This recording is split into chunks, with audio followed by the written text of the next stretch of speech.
তো আজকে যেহেতু আমার বরের জন্মদিন, তো সকাল সকাল মা চাউমিন করেছিল, এদিকে লাল শাকও কেটে ধুয়ে রাখা হয়েছে। আজকে ওর পছন্দের সব খাবার আমি নিজের হাতে করব। এই দেখো আলু বেগুন দিয়ে লাল শাক, এখানে আই মাছ আছে, তারপরে একটু ভাজি করব। হ্যাঁ, তো প্রতি বছরই ওর জন্মদিনে আমি নিজের হাতে রান্না করে ওকে দেওয়ার চেষ্টা করি, আমার ভালো লাগে।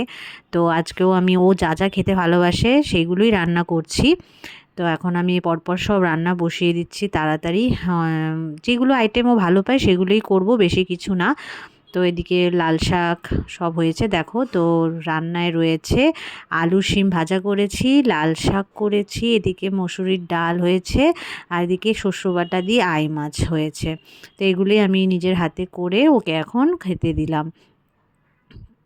তো এখন ও খেয়ে বলবে কেমন হয়েছে। Happy birthday. ধন্যবাদ। তোমার জন্যই সব কিছু রান্না করলাম নিজের হাতে। এখন খাও, তোমার যা যা পছন্দ তাই তাই রান্না করলাম। তারপর বিকালবেলায় মা একটু ওর জন্য পায়েস করছে খেজুর গুড় দিয়ে।